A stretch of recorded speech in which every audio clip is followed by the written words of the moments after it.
Hey YouTube, today I'm going to be talking about my playthrough of Fire Emblem Shadow Dragon. I've been a big fan of the Fire Emblem series for a long time. I've played it since I was very young on the Game Boy Advance when Fire Emblem 7 released in the States. Ultimately, it is my goal to have a playthrough of every Fire Emblem game on my channel at some point. I have some experience with every game. There are some games I never finished, but I would say most of them I have finished at least once. And I kind of started doing this just because Fortune's Weave will be releasing in a few months. As of me recording this in July, the end of July of 2026. I'm gonna have this quick section talking about a bit of a disclaimer when it comes to anything I might say when it comes to the difficulty. And this really applies to most of the games in the series. There are some games, especially the early ones. I know, for example, like Fire Emblem 4 and Fire Emblem 5, where there's pretty much only one default difficulty.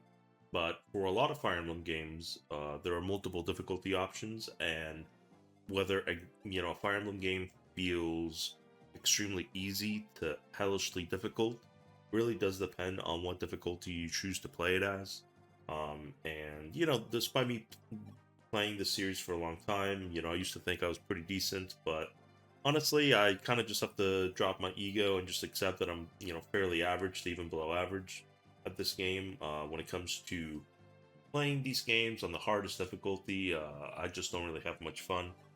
So I'll always make the effort to, play it closer to the harder difficulty. I've never really played these games on easy mode, but when it comes to getting into those like lunatic and maniac difficulties, depending on what game we're talking about, it gets just to the point where I no longer am enjoying the game.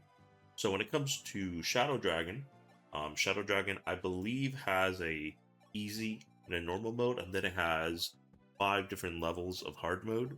So when it comes to Shadow Dragon, I chose to play the game on H3. So H1 being the easiest and H5 being the hardest.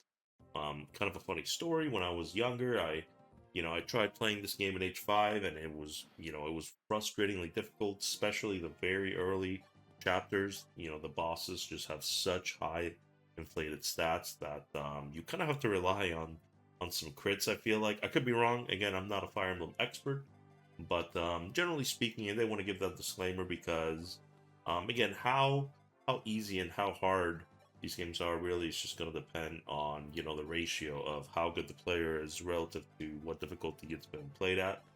So at the end of the day, these videos are really just my experience with the game. It's not the sort of like objective truth. It's just my own personal opinion, and at the end of the day, it's gonna be relative to just how good I am at the game in general.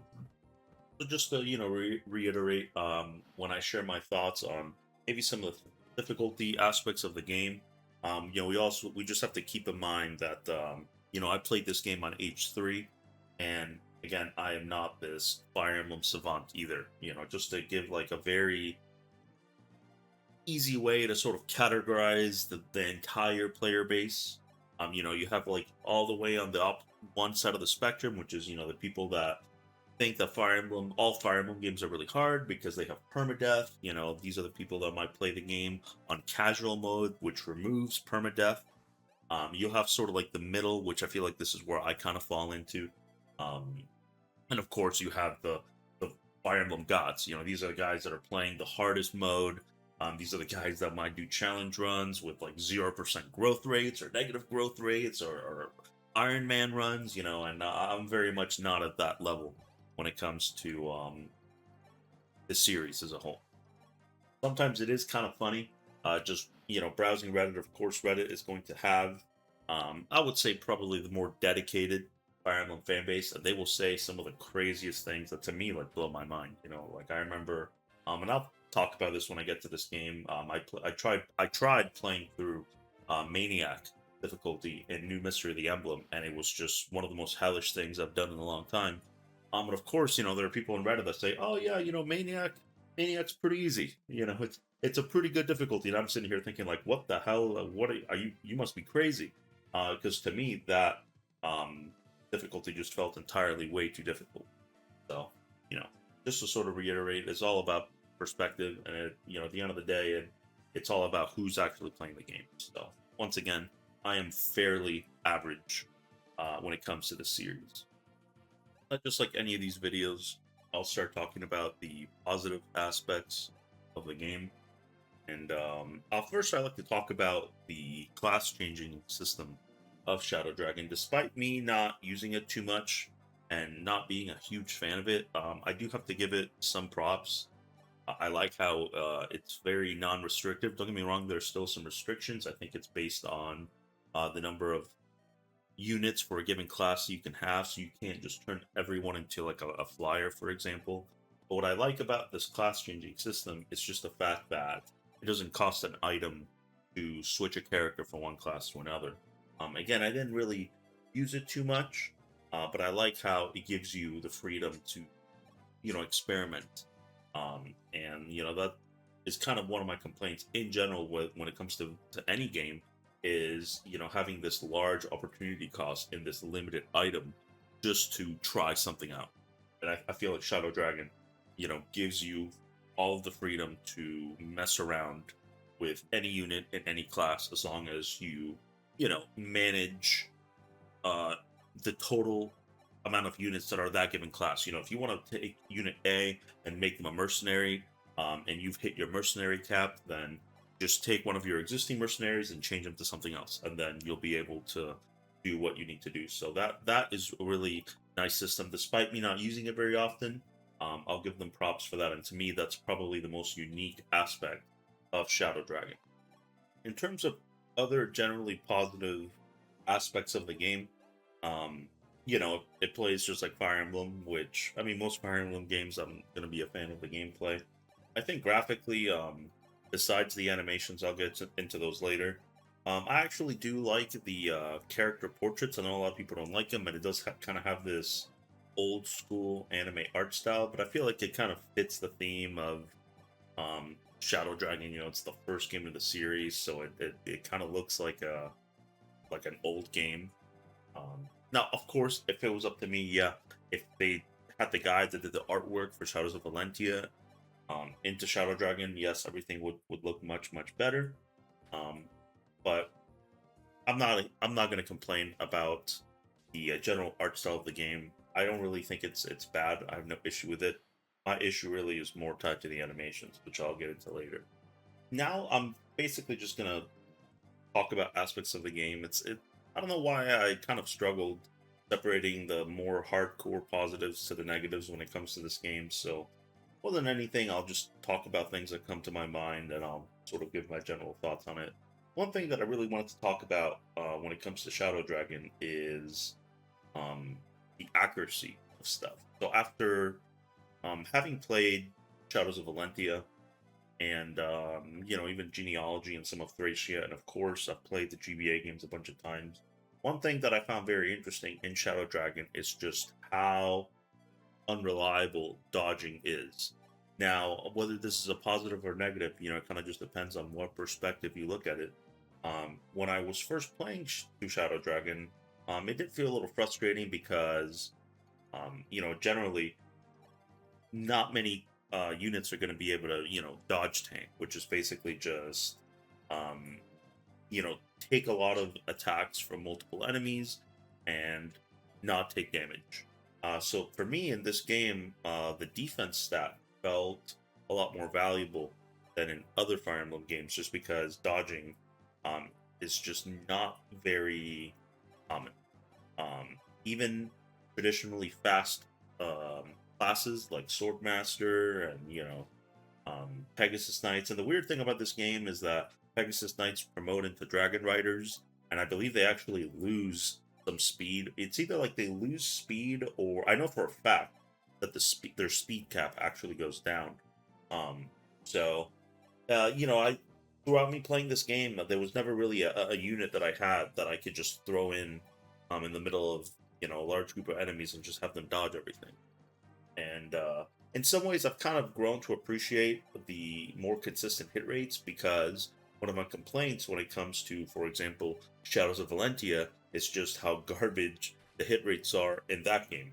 So, and that, in my opinion, was actually more frustrating, just having my units miss what felt like half the time. So the cool thing, to be on the positive side here, the cool thing about Shadow Dragon is that, um, hitting your opponent is a lot more consistent. And I feel like you're rarely going to miss. I'll briefly talk about the story here. There's really not much to it. I feel like this game is going to have the most bare bones story out of the entire series. Again, I don't know too much about the original Fire Emblem Gaiden, but when we're talking about Shadows of Valentia, that game does have a pretty fleshed out story. So when we exclude Fire Emblems 1 through 3, and we just include their respective remakes and every other game in the series, Shadow Dragon is going to be the game with pretty much the weakest story. It's pretty formulaic. Another, not kind of negative, it is a negative about Shadow Dragon is that there are no support conversations at all. So certain units, I'm pretty sure don't even have dialogue. So for example, um, I always liked Rad in Shadow Dragon and New Mystery of the Emblem. And the funny thing is that in Shadow Dragon, I'm almost positive that Rad doesn't have a single line of dialogue. I think he'll have a death quote. I think every unit has a death quote. But even on the chapter where you get Rad, I'm pretty sure he actually doesn't say anything. I think it's just Caesar that introduces uh, them to Marth. So, fortunately, some characters are either going to have like no dialogue or maybe like one line of dialogue. So it can be a little hard to get attached to certain characters just because there's nothing to them. They're basically just a bundle of stats. They don't really have much of a personality to speak of. I think some of the more important characters to the story, like um, I think you pronounce it as Sheeta, but it's spelled Daeda. For the longest time, I will call her Kata, but I'm pretty sure Sheeta is the right pronunciation.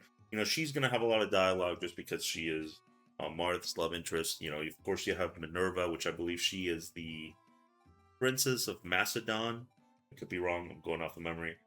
Which is one of the large um, countries in Arcanea. So, there are certain characters that are more important to the story, and of course, they're going to have more dialogue. But for the most part, a large, I want to say like 80 and even 90% of the units that you will get in this game don't say anything. One thing I want to talk about is the unit balance. I think a lot of the older games in the series suffer from having some pretty crappy balancing. You'll have some units that are almost laughably useless. Of course, you'll have the units that you're almost going to want to use every single time. And Shadow Dragon has tons and tons of horrible, horribly weak units. I always make an effort to try to use them. That's how I have some fun with Fire Emblem. This is why I can never really play these games at the absolute hardest difficulty because, of course, using a really crappy unit on the hardest possible difficulty of the game, unless you're an absolute god at these games, you're going to struggle.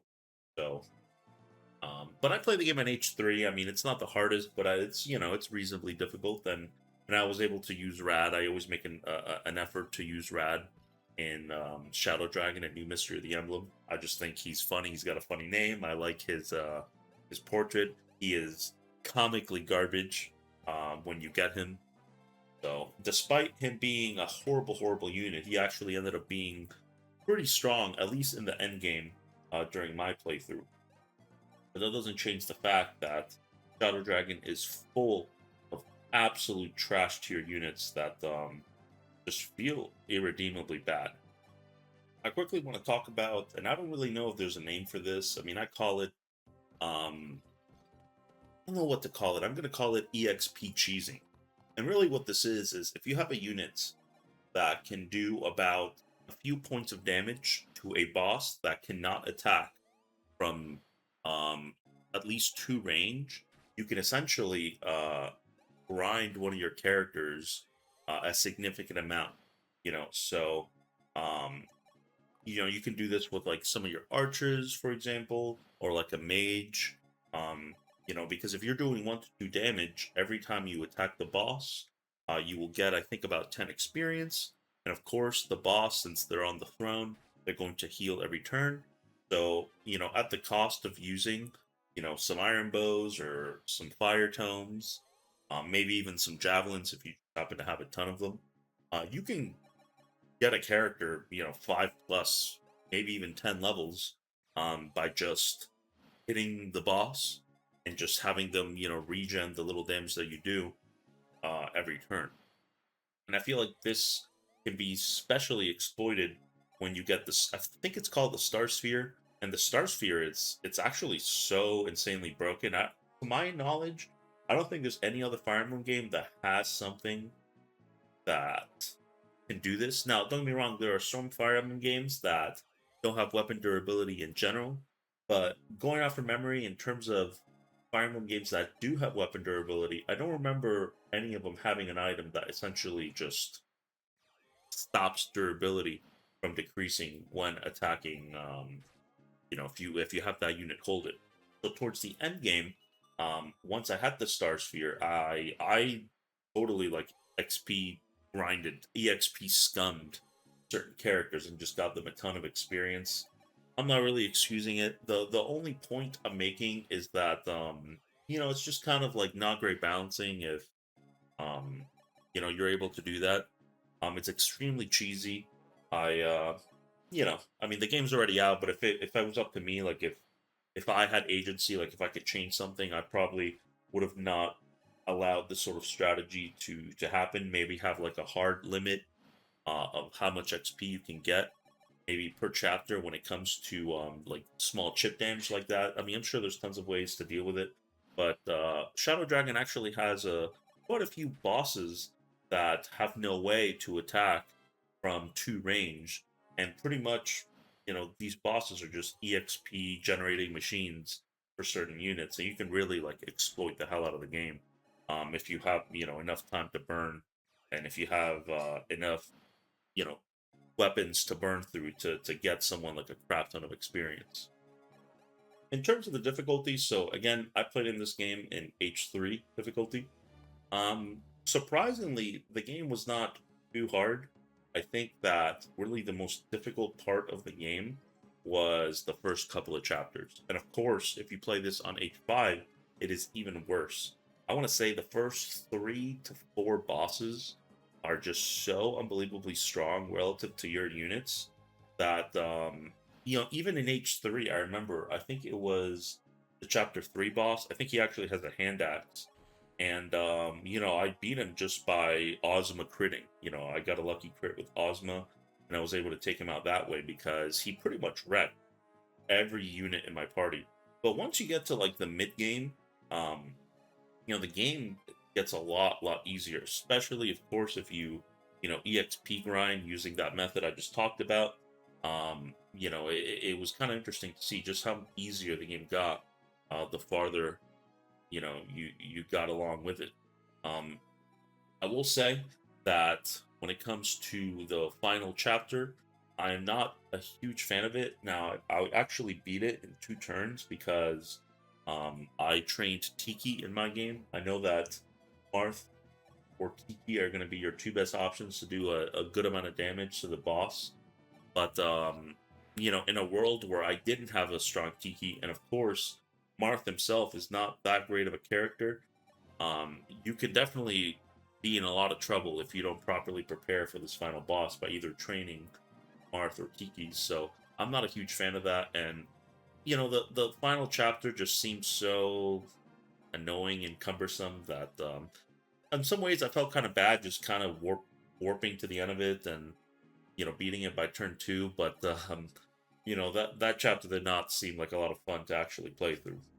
Quick complaint about certain aspects of Shadow Dragon, and that is the siege tones and ballista on certain chapters.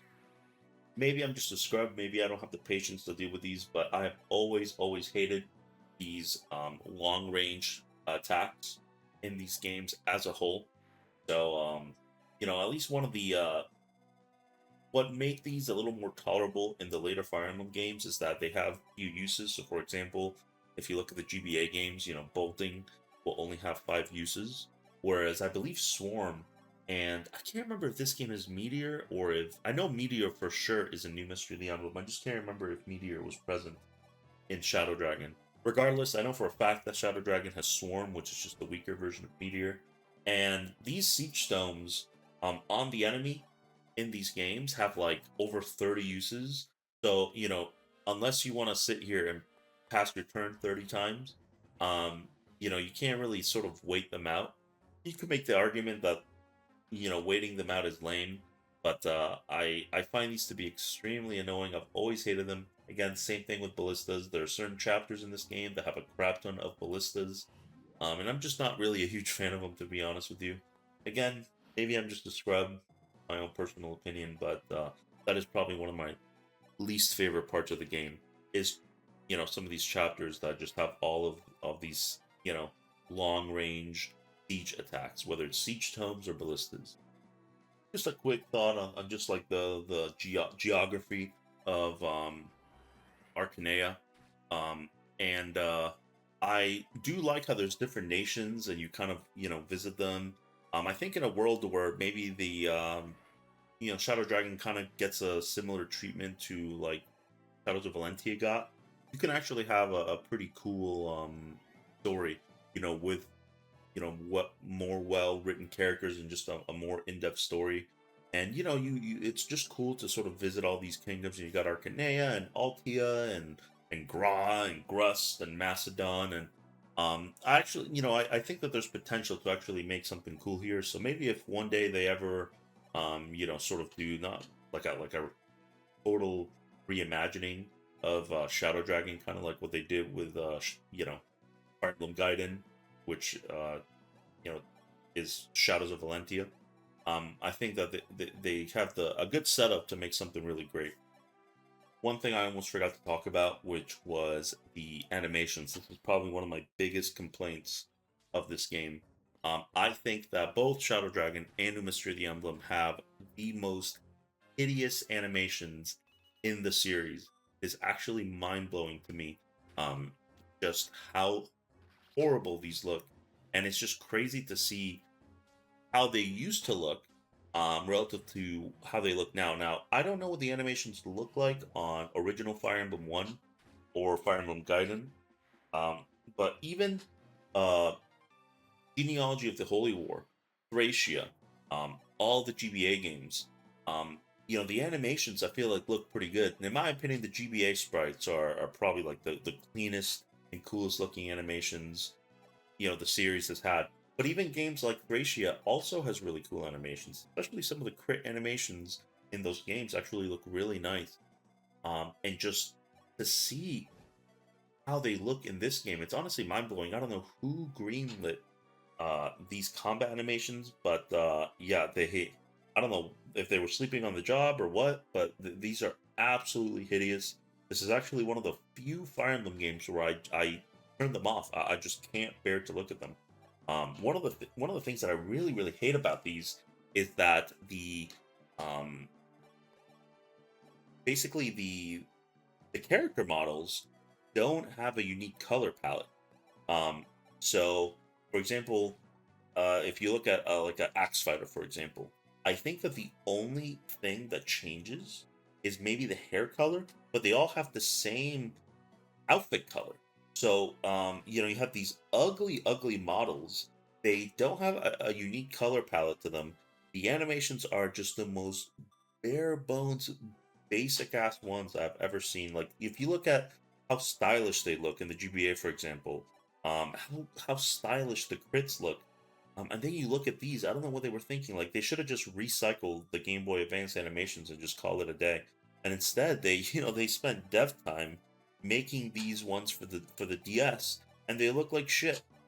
So yeah, not much else to say. Like they were seriously trolling when they made these. They are seriously the most hideous combat animations I've ever seen in the entire Fire Emblem series. I almost forgot to talk about ambush reinforcements. This is one of my least favorite aspects of the game. To my knowledge, there's only 3 total games that have reinforcements that work this way, which is Shadow Dragon, New Mystery of the Emblem, and I believe Awakening. Don't quote me on Awakening, I'm not 100% sure, I am going off of memory. And essentially, to explain what ambush reinforcements are, it is when reinforcements are able to act the turn that they appear in.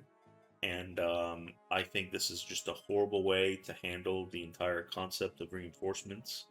I have nothing against reinforcements in general.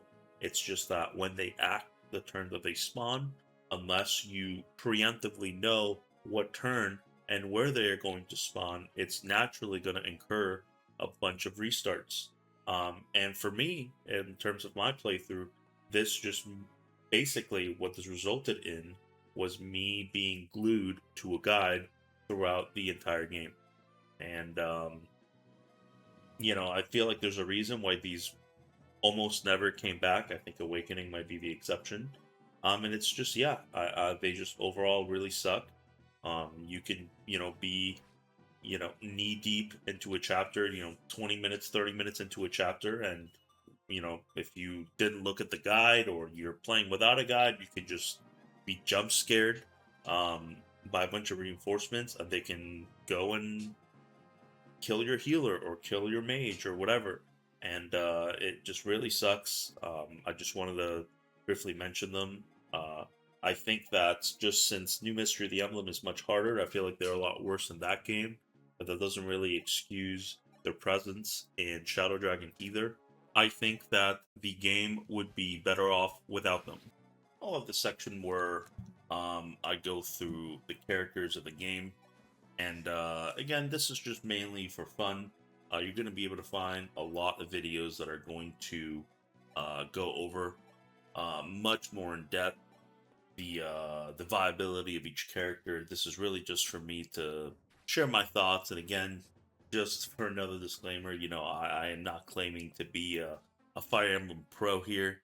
So I'll start from left to right. Aaron is one of the characters you get in sort of the late game, and honestly, he's an early promoted unit.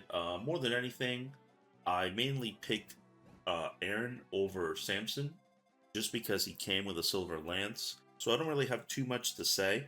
I'm pretty sure he's not very good, but he does come with a good weapon. So I'm actually going to put both of these characters here in D tier. I don't think that they're very useful.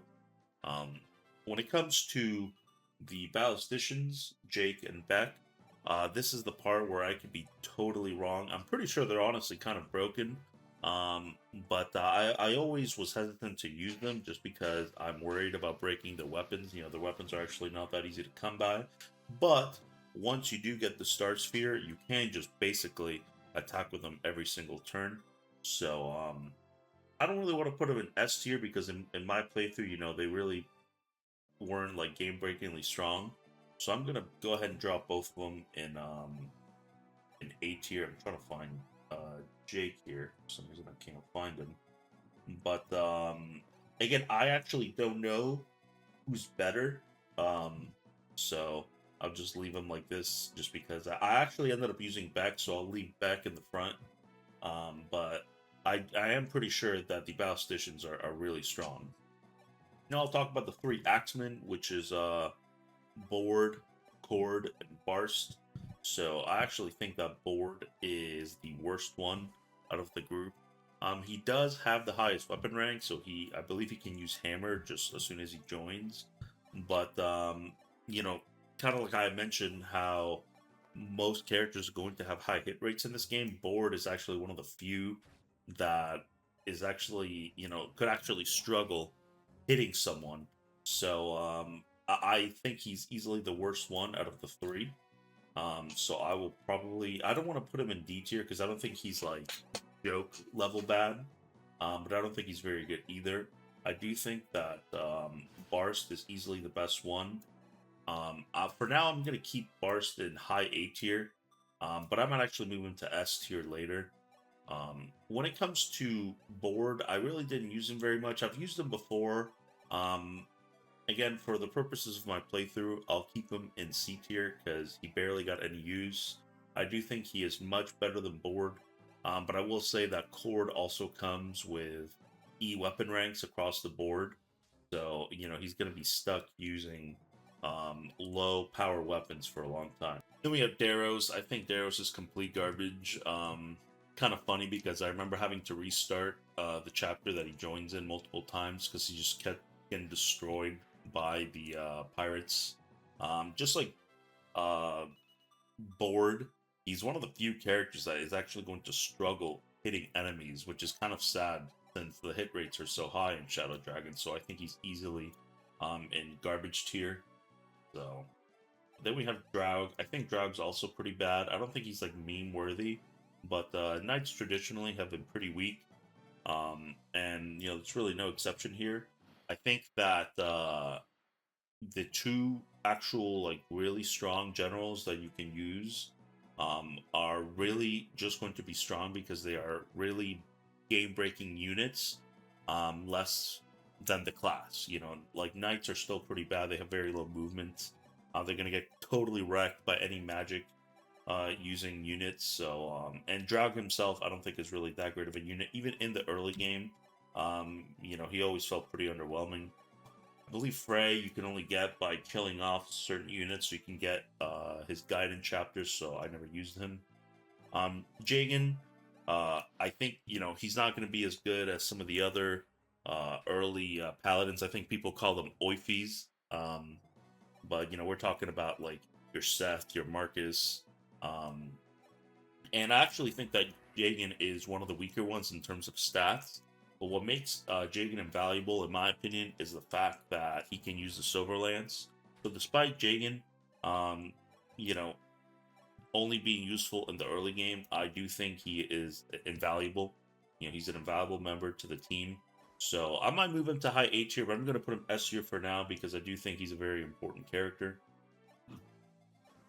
Now we have Lawrence. I think Lawrence is complete garbage. I think he's also kind of comically bad. I'm gonna put him. He does come with, I believe, a Silver Lance, so I think he's. Yeah, I'm gonna put him above Daros just because he at least comes with a useful weapon. But I don't see anyone ever using this character unless you're doing some kind of Iron Man, and maybe like half of your army has died. His stats are just extremely underwhelming. Then you got the two bald guys. Um, they're already kind of they come as a crappy class. The chapter that they join, they are extremely underleveled. I actually have never used them. Just like Rad, I think if you babysit them enough, they might have some potential. But they are definitely, in my opinion, going to go in the meme tier because they are pretty trash. For some reason, I can't find the Dolph. Where is he? I don't know what's going on with this tier list. I guess Dolph was missing, or I just can't find him. I swear I've been looking at this for like 5 minutes and I can't find Dolph, so I have to find his portrait myself. But all these characters that you get in this prison chapter seem very, very underwhelming. I've actually never ever used them. I'm trying to find Boa here. Now I do know that Dolph and Michelin are pretty trash. I think I honestly forgot her name. This lady, Astram's wife, I think. I think she's also really, really bad. I used her one chapter just to recruit Astram, but her stats seem very, very underwhelming. I feel like at least Dolph and Michelin might have a little bit of potential if you babysit them enough. But what I'll do is I want to maybe put these guys kind of like this. I actually don't know who's better between Dolph and Michelin, so it's hard to really decide who goes in front. Then you have Thomas. I'm gonna keep him here on the D tier because I'm pretty sure he's bad. I mean, I didn't use him, but I'm fairly confident in putting him low tier. I actually think Boa might be one of the more useful ones. I think he actually has decent staff rank. I think it's a staff rank. Either decent staff rank or weapon ranks. I could be totally tripping putting him in D. He might even be good in C. I'm actually going to put him in C because I think he, out of the all the prisoners in that chapter, he is probably the most useful one. But to be honest with you, I've never used him myself. Um, and just to kind of fill this in, and I want to put sort of the shit tier meme characters. Violent is really horrible. Roshia is pretty terrible. Of course, Rad, but Rad is kind of. I'm gonna drop him here, even though it's blasphemous. Despite Rad being horrible, he was actually one of my strongest units in the late game. But of course, you basically have to babysit the hell out of him. But you know, in a, like a normal tier list, you know, that's not tailored to my playthrough, he definitely belongs in the D tier. But I'm gonna put him in B tier just because I'm biased, and of course, you know, again, he was kind of useful eventually in my game. Um, I didn't use Etzel. I believe this is a Gaiden character that I never used. Um, she's also a Gaiden character as well. Just kind of going through this here. I think those are all the Gaiden characters that I can spot. I don't know whether there's two Tikis in here, but Nagi's also another Gaiden character. I didn't use her either in my playthrough. So this will make it a little bit easier to you know, find the characters and put them where I want to put them. I think gosh, I forgot his name. Roger. I'm pretty sure Roger's also pretty bad. I'm just gonna group him here with Paul and Magellan. He might actually be better. I'm actually gonna put him above them because you get him earlier, so you actually have more room to train him. I think Daros should probably be lower. Honestly, I think Daros is complete dog shit. So I want to kind of maybe do maybe something like this. Violent is like comically trash. I've always wanted him to be good. I always wanted to believe that he's good. It's just because he has a cool hairstyle. But I'm pretty sure he is like irredeemably bad. I think Roche might actually be slightly better, but both of these units are like really, really trash. Um, so I'm gonna keep him towards the bottom, honestly. I think maybe even Daros might have a little bit more potential than these guys. So we have Astram. I think Astram is also complete garbage, but he does come promoted. I can't remember what his weapon ranks, but I'm pretty sure they're decent. So as much as I hate Astram, because he's a pain in the ass to recruit, um, and I think he's complete trash, I'll put him at the bottom of C tier. Bantu, hilariously, I know Bantu is one of the worst, if not the worst character in New Mystery of the Emblem, but I have actually heard that he's usable in Shadow Dragon. I never used him, so I'm probably going to drop him in C tier. But from the little knowledge that I have, I think there is some redeeming qualities about Bantu in this game. Merrick, in my opinion, he's the best magic user you're going to have access to. You get him very early. He comes with Excalibur, which is amazing. So to me, Merrick is an easy S tier. Um, for me, Kane was also S tier. You know, he was basically used throughout the entire game. I actually didn't use Abel very much, but I still think Abel is very strong. But for, at least in my game, uh, you know, Kane was. I'm sorry, Abel was just better, and I didn't really use Kane that much. So I'll probably drop him at A tier. I think he's still a very good character. I actually forgot to put Caesar in shit tier. It's hard to know where to put him. I actually used him in New Mystery of the Emblem, and he was like somewhat playable. So assuming that he's got this similar numbers, I think he maybe has the potential. Honestly, in a world where I spoon fed Caesar instead of Rad, there's a chance that Caesar would have been the one in B tier. But you know, he's still pretty underleveled in the chapter that you get him. And honestly, if you're gonna use a mercenary, you're probably better off using Ogma, which I think is also very decent. I actually didn't use Ogma for that. I think I used Ogma for about halfway through the game, but he didn't make it to the end game team for me. But that doesn't change the fact that he's a great character. I'm gonna put him right here because Barst did make it to the end game team. I don't want to put Barst in S tier because my issue with Barst is that he feels a little squishy. So even though you know he's got a great speed stat and he does great damage, he can't take many hits. And kind of like I mentioned earlier in the video, I feel like defense is pretty important in this game. So I'm gonna leave it like this for now. Sheeta is easily S tier. I mean, she has access to the wing spear, which is just completely broken. It does super effective damage to armored units as well as cavalry. She's also a flyer, so I will say my only complaint with Sheeta is that her strength is kind of low, but I believe that once you promote her, since she turns into a Dragon Knight, I think that the growths, the class that they turn into, kind of has some slight influence in their growth rate.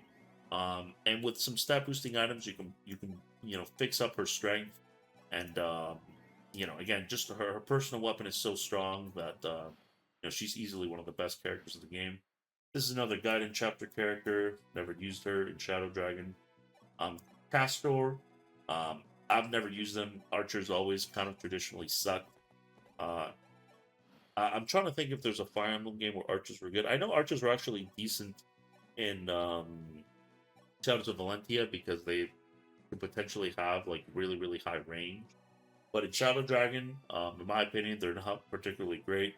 So I'm gonna go ahead and put him at like the bottom of C tier. I don't think that he's like meme worthily bad, like like violent and shit. But he's still pretty bad in my opinion. And honestly, this might be blasphemous. I Gordon has never really felt good enough to train. There's actually a reality though where if you babysit Gordon, he might actually be cracked. But I have still yet to have a playthrough where I've looked at his early game performance and been like, "Yep, I think it's worth dumping experience into him." So I think he might have more potential than Castor. So maybe I'll put him like right here, maybe. Um, I had to reorder this. I want to maybe do it kind of like this.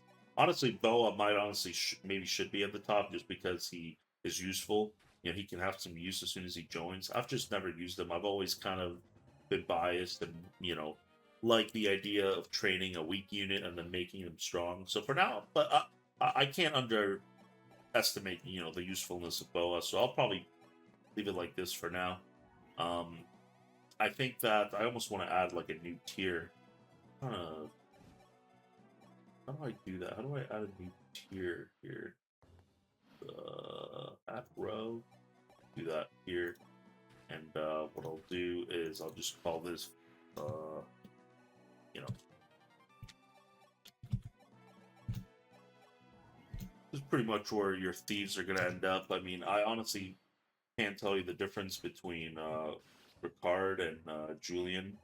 They're both your thief. I think it's, in case your Julian dies, um, you at least have Ricard. I think this tier list is actually missing Ricard. Oh no, actually here it is. So just drop that there. Um, Linda, I'm not actually a huge fan of Linda, even though she comes with Aura, which is I believe a female only tome, which is actually really strong. My issue with Linda is that she's always gonna be extremely fragile. Not that you should ever have, your Sage be in the front lines taking damage, but she is like extremely fragile. So despite that, I'm gonna drop her in B tier just because her personal weapon is really good, and I'm sure like you know she's probably decent, but I just think Merrick is so much better. Um, Harden, I think, is one of the more useful recruits that you get. You get him in the same chapter that you get Violent and Roshia, but he's actually useful. So I'm probably going to put him right here in A tier. I honestly want to put him like in the same tier as Kane for me, but again, in my playthrough, Abel was just so much better. Lena, I think she's easily S tier. She's going to be your, you know, investment healer, as I want to call it. Even though you get Rice earlier, um, I'm pretty sure Rice growths are actually pretty trash. So um, he's still very useful, honestly. I wanted to put him maybe either high C tier or low B tier. So I'm actually going to put him right here. Um, this might be a little blasphemous because, again, um, there are some chapters where you don't have access to Lena and he's going to be your only healer, but I just don't think, like, once you get Lena, other than just for the memes, I don't think there's much of a point in using Rice. So, um, they have Maria. I wanted Maria to be good so badly. I actually dumped a lot of resources onto her. I remember I trained her quite a bit, but she was like extremely underwhelming. I mean, she still does what she's supposed to do. Like, she's still gonna heal your characters, but I feel like Lena can actually fight. Not that you should ever really use her as like this big combat unit, but I feel like once you promote Lena, she actually has some potential to be useful when it comes to fighting. And at least in my playthrough, Maria like just was never good at fighting. So of course you have Mathis. I forgot to put him here. He's, in my opinion, complete trash tier. I don't know if he's. I actually don't know where to put him. Maybe I'm gonna put him above Roshi and Violent just because you got him earlier. But I've actually never used him, and honestly, he just seems like a step below your Kane and your Harden. So I would easily consider him in the sort of meme shit tier of the cast. You have Minerva. Minerva, I honestly don't know where to put this character, and I'm either going to look like a complete moron, or hopefully I'm not too way off. I can't remember if it was Shadow Dragon or Mystery of the Emblem, where Minerva is like pretty good. But hilariously, in both of my Shadow Dragon and New Mystery of the Emblem playthrough, Minerva just always was kind of underwhelming. Now, she does come with a really good axe. I don't think it's a personal weapon. I think anybody axe user can use it. But I think she is useful in her joining chapter, but her level ups just weren't good enough to really like keep up with like the super strong late game units. I'm gonna put her like she is a flyer to be fair, and she does come promoted. I'm gonna put her around here. I still think she's useful, even though she didn't make it, to like my end game team. She's still gonna be like useful, as soon as you get her. So, thinking of Tiki, I almost want to put Tiki in S tier because she killed the final boss for me. You get her super late. I think she's very important. I mean, whether you use Marth or Tiki to kill the final boss, those are going to be your two forms of super effective damage. But she is kind of limited to the dragon still, which is a pain. But at the very least, I feel like you can train her somewhat reliably with the Star Sphere. So I'm gonna put her in like the bottom of S tier. Then you have Marth. Again, Marth can't promote, which kind of sucks. He is locked to swords. He does have higher caps. I believe his caps are 30. But honestly, I could be tripping here, but Marth never really felt that good in Shadow Dragon. I will say that in my new Mystery of the Emblem playthrough, my Marth was actually one of my strongest units. But in Shadow Dragon, he's always felt kind of underwhelming for me. So I'm gonna put him maybe like here, I guess. I mean, you do have to bring him every chapter, so maybe I should put him here, I guess.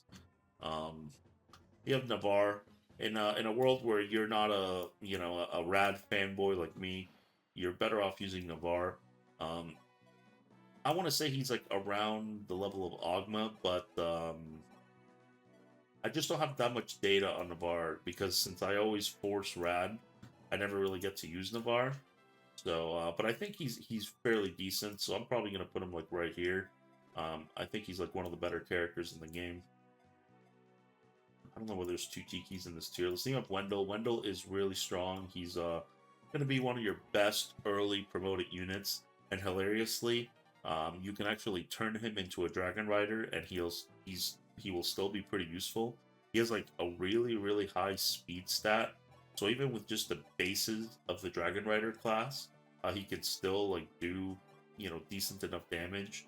Or you can even just leave him as a sage, and he will also be useful. He's going to be able to use staffs and heal your characters. So in my opinion, Wendell is easily S3. Even though he might not make it to your end game team, he's kind of just like a juiced up Jagan in my opinion.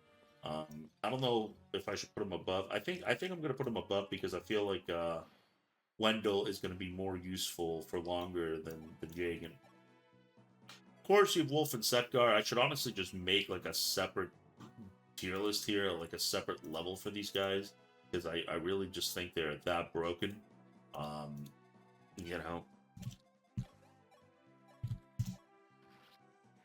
in my opinion, these are like the most broken characters in the game, and honestly, they're like the most bizarre characters in the game as well, because they join as promoted units fairly early on in the same chapter where you get Rochia and Violent. And hilariously, in their join-in chapter, they feel very underwhelming. So, for the longest time, I thought they were just sort of like your generic, promoted crappy units. But what makes these guys unique is that they have, I believe, some of the most crack, insane, gifted growth rates in the series. Pretty much every single level up that these guys get is going to be insane. So a common strategy is just to simply make them generals, and their bases are good enough that they can tank very well. And they're just slowly accumulate experience throughout your playthrough until in the late game, they're going to be some of your best units they have access to. And I think like Wolf has like I think like 100% strength growth rate or like a 90%, and Setgar's a little bit tankier. So I feel like you honestly can't go wrong with these guys. You might even be able to make them into like magic units. I've never tried it. I always just usually make them both generals. I think in this playthrough I turned Wolf into a hero. Um, you know, I want to say maybe halfway through the game, but yeah, these guys are literally like almost game breaking. Honestly, if you wanted to get a little bit more clout, you might actually be better off doing a playthrough and sort of banning these two units because they're the two best characters in the game in my opinion. Then you have George. I've never used George. I mean, I think he has his. I can't remember if it's a personal weapon or not. I actually don't think this game has personal weapons. Maybe rapier. I can't remember, but I think his bow's called the Partha, and it's a very strong bow. But to be honest with you, I've never really used George, um, so I'm kind of guesstimating where I think roughly he should be. I'm gonna put him like bottom B tier. I think out of all the bow characters you get, he might have the most potential and require the least investment. But again, he's still locked to bows. And honestly, if you want to use bows, just use Wolf and Setgar. I mean, just turn them into generals and have them chip away with bows until the weapon ranks are good enough to use the higher level bows. So, and then you have Zane. I've never used Zane. I've heard that he's actually pretty good. He basically, I hope I'm right in how I'm describing him, but as far as I understand, Zane is that he can transform into a copy of one of your units. But I believe after I want to say maybe 5 or 6 turns, he kind of turns back into Zane. You kind of have to like plan around where he's gonna de-transform. And honestly, in pretty much every playthrough I've done, I've never really felt the need to use him, so I have no idea where to put him. So I'm gonna put him around here. I have heard that he's actually pretty good because again, if you have a really, you can just have him copy Wolf or Setgar. So I'll actually put him around here. Just because he's going to be able to copy one of your overpowered units. The annoying thing though is that again, you kind of have to plan around where he's going to de-transform. So, and then you have the three Pegasus sisters. I'm pretty sure in this playthrough, through the EXP scumming method that I talked about earlier, um, you know, trained all three of them. I think up to level 20. I'm going off of memory here. Um, so for me in this game, the most underwhelming one felt like Paula. Despite Paula being like one of the best units in New Mystery of the Emblem, in Shadow Dragon she felt kind of whatever. So I almost want to put her like maybe here. Again in the late game, despite Rad being trash, uh, again he was one of my strongest units in the last set of chapters. And even after getting Paula to level 20 and promoting her, I can't remember if I promoted her or not actually, but I know I got her to level 20. Her stats just seem kind of crappy, but she is a flyer. She's not like.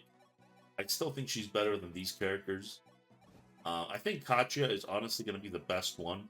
I think she's the most balanced out of the three sisters. Even though I think Est has the potential for, you know, like the best stats. Um, when you get her, she joins very very weak, so you have to babysit the hell out of her for her to be useful. But I think when trained, she I think she's gonna have the best stats out of the three. But Patria is, she's more combat ready when you get her. So I do think she's better, even though Est, at least in Shadow Dragon, has a higher, like end game potential. So I actually can't remember much of when you actually get Patria.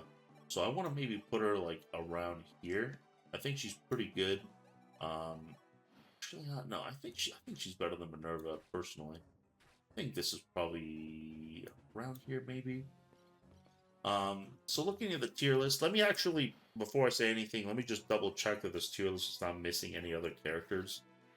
Hilariously, there were missing 2 characters. I don't think they're really that impactful, but I'm glad I checked. To me, she's really just gonna go into this, like, she should go into this utility section, but I want to just keep the thieves in there. Honestly, I think you get her in the second to last chapter, and she's not even promoted, so the one thing about her though is that she can use the if you get it, I think it's called the Aum staff, and it can revive, I believe, a fallen unit. I think only she can use it. I know for a fact. I think only she can use it in New Mystery. So I'm kind of assuming it's the same as in Shadow Dragon. But again, you know, unless you've like killed off all your magic units, I don't see much of a reason to use her. I think you have to bring her on the second to last chapter. But honestly, I want to put her maybe like honestly, I'm gonna put her right here. I mean, she's always gonna be somewhat useful because you can use staff, but at that point, Boa can at least attack. So, I'm gonna put her right here. Thing of Goto, kind of how I mentioned before, since I basically warp skipped the final chapter, I've actually never used him. I feel like by the last chapter, most of your trained up units are going to be better. But admittedly, you don't have to invest anything in him. He's just kind of like immediately useful. So I'm going to put him like maybe. I think you actually have to bring him. So I'm going to put him maybe around here. Again, I'm kind of guesstimating here. This is not an exact science. There are much better videos that are going to go over this than me. This is just for fun, just my personal opinion of where these characters lie. I could be totally wrong for some of them, so please keep that in mind. But I think this is pretty much it when it comes to sort of like my you know homunculus tier list here. I think the key points to keep take to mind here is that Wolf and Setgar are like insanely broken, and most of these characters down here are like comically trash. That's pretty much it. I think I've mentioned everything I wanted to talk about. So just a quick recap. I think the game is decent enough. I mean, if a 5 is average, I'd give it like a 6 or like a 6.5. I know a lot of people actually don't like this game very much, just based on some of the research I did while just looking through Reddit and stuff. Um, Honestly, I don't think the game is horrible. I don't think it's a horrible game. It's pretty mid. I think it actually did some cool things, especially with the class changing system that they have. Just being able to freely change any unit's class to whatever you want is pretty nice. Of course, you have the somewhat interesting world of Arcanea with all the different nations and stuff like that. Of course, the story kind of sucks, unfortunately. Um, it's pretty bare bones. You don't have support conversations, which it makes it a lot harder to get attached to the units in your army. But overall, I mean, it plays like Fire Emblem, um, and it's a decent enough time. Again, I'll maybe give it like a 6 out of 10. I think it's slightly above average. I think 6 out of 10 is a good number to end on. I still had, I still enjoyed playing it.